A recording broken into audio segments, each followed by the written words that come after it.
আসসালামু আলাইকুম দর্শক, আমি ফিজিওথেরাপিস্ট মোহাম্মদ আলমগীর কর্মরত আছি SB diagnostic and consultation centre, Nabisco road, Tejgaon, Dhaka 1208। আজকে আমি আলোচনা করব স্ট্রোক বা প্যারালাইসিস রোগীদের নিয়ে।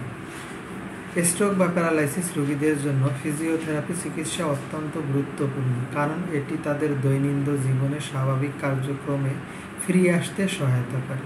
স্ট্রোকের ফলে মস্তিষ্কের এক বা একাধিক অংশ ক্ষতিগ্রস্ত হয়ে থাকে, যার ফলে শরীরের এক পাশ বা সম্পূর্ণ অংশ অচল দেখা যায়। এক পাশ যে প্যারালাইসিস হয় তাকে বলা হয় হেমি প্যারালাইসিস, আর যদি ফুল অচল হয়ে যায়, ফুল বডি যদি প্যারালাইসিস হয়ে যায় তাকে বলা হয় হেমিপ্লেজিয়া।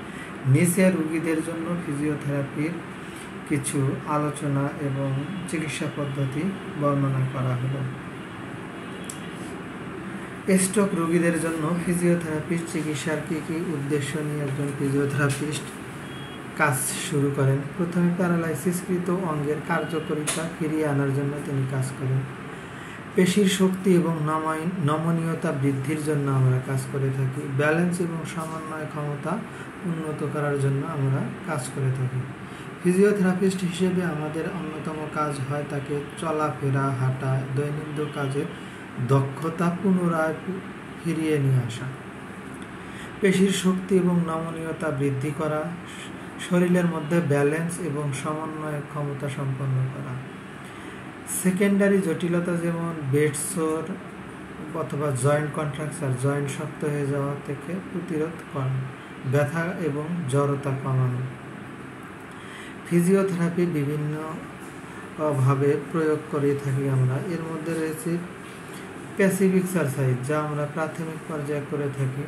রোগী যখন নিজের অঙ্গ নাড়াতে পারেন না, তখন ফিজিওথেরাপিস্ট হিসেবে আমরা সেই কাজগুলো করে দেই, অর্থাৎ তার বিভিন্ন অঙ্গ নাড়াতে সাহায্য করি। দ্বিতীয়ত, তার রক্ত সঞ্চালন বৃদ্ধি করতে, জড়তা কমাতে সাহায্য করে থাকি।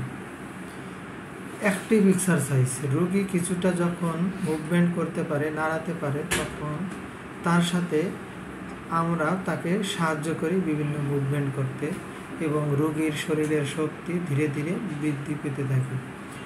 কিছু অ্যাক্টিভ এক্সারসাইজ করাই যা রোগী নিজে নিজে করে। রোগী নিজে নিজে তার শরীরের বিভিন্ন অঙ্গ নাড়াতে সাহায্য করতে থাকে এবং তার পেশির নিয়ন্ত্রণ এবং শক্তি বাড়াতে কার্যকরী ভূমিকা পালন করে থাকি। এছাড়াও আমরা ব্যালেন্স এবং কোঅর্ডিনেশন ট্রেনিং করে থাকি, যেমন বসা থেকে দাঁড়ানো, হাঁটার সময় ভারসাম্য বজায় রেখে অনুশীলন করা, হাত এবং চোখ হাত সমন্বয়ের উন্নতি সাধন করে থাকি।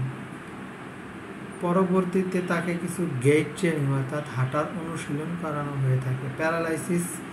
প্যারালাইসিসের পর হাঁটার ক্ষমতা পুনঃস্থাপনের জন্য ফিজিওথেরাপিস্ট হিসেবে আমরা তাদের হাঁটার পদ্ধতি কিছু শেখাই এবং যদি সে পড়ে যাওয়ার সম্ভাবনা থাকে তাকে ওয়াকারের সাহায্যে বিভিন্ন ধাপে অনুশীলন করানো হয়, অর্থাৎ হাঁটার অনুশীলন করানো হয়। এছাড়াও রয়েছে ফাংশনাল ট্রেনিং, যেমন দৈনন্দিন জীবনের কাজ যেমন দাঁড়ানো, বসা, খাওয়া, জামা কাপড় পরা ইত্যাদি শেখানো হয়ে থাকে। রোগীর স্বাধীনতা বৃদ্ধির জন্য গুরুত্বপূর্ণ এই জিনিসটা। ইলেকট্রিক্যাল স্টিমুলেশন অর্থাৎ কিছু ইলেকট্রোথেরাপি আমরা ব্যবহার করে থাকি, যাতে পেশি দুর্বলতা এবং ইলেকট্রিক সিগন্যাল দিয়ে তা সক্রিয় করে রাখা যায়। মিরর থেরাপি বা কনস্ট্যান্ট ইন্ডিউসড মুভমেন্ট থেরাপি, সংক্ষেপে যাকে CIMT বলা হয়ে থাকে, মস্তিষ্কের পূর্ণ সংযোগ সহায়তা করে থাকে, বিশেষ করে হাতের অনুশীলনও কার্যকর ভূমিকা পালন করে থাকে। এই এক্সারসাইজটা রোগীকে একটি আয়নার সামনে বসিয়ে সাধারণত করা হয়ে থাকে।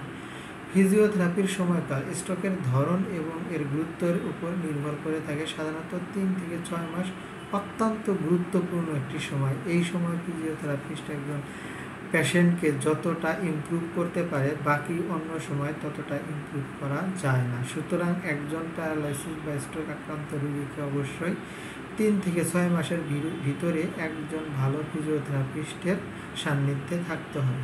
ধারাবাহিক চিকিৎসা এবং অনুশীলনের প্রয়োজন হয়, যা প্রায় 1 বছর সময় লেগে যেতে পারে। এই রোগীদের প্রতি পরামর্শ হচ্ছে যে আপনারা থেরাপি শুরু করেন একজন অভিজ্ঞ ও ব্যাচেলর কমপ্লিট করা ফিজিওথেরাপিস্টের মাধ্যমে। পরিবারের অন্যান্য সদস্যেরও তার এজন্য ভূমিকা রাখতে হবে, তাকে সাহায্য সহযোগিতা করতে হবে, মানসিকভাবে তাকে সেট আপ বা মানসিকভাবে তাকে আগ্রহী করে রাখতে হবে। এ সময় আপনারা বাসায় বসে কিছু কাজ করতে পারেন, যেগুলাকে যেমন পরিবারের বিভিন্ন সদস্যের সাহায্যে এই ব্যায়ামগুলো করতে পারেন।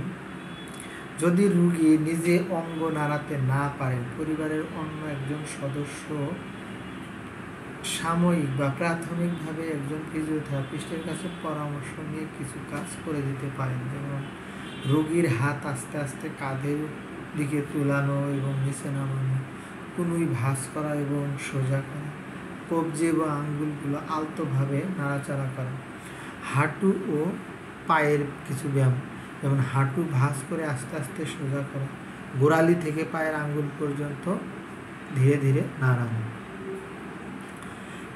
কিছু সামান্য ব্যায়াম আপনারা অবশ্যই একজন ভালো ফিজিওথেরাপিস্টের সাহায্যে শিখে নিয়ে আঙ্গুল খোলা বা বন্ধ করা, মুট করা এবং মুট খোলা, পায়ের কিছু অনুশীলন যেমন বিছানায় শুয়ে পা ধীরে ধীরে তুলে রাখা যতটুকু পারা যায়, বসে বসে হাঁটু সোজা করে আবার ভাঁজ করা ইত্যাদি কাজগুলো আপনারা বাসায় বসে করতে পারেন।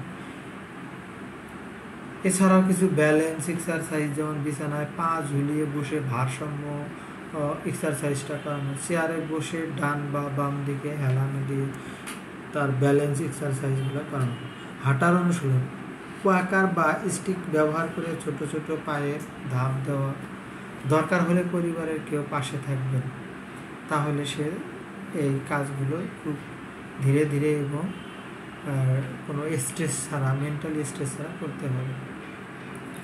তারপরে হাতের কিছু সূক্ষ্ম ব্যায়াম আছে, যেমন মটরশুঁটির বা দানা বা বোতাম মিক্স করে দিয়ে সেগুলো আলাদা করা, বল বা কাপড় চিপে ধরা, জিপার খোলা বা বন্ধ করা, চিরুনি ধরা, অনুশীলন করা ইত্যাদি কাজ।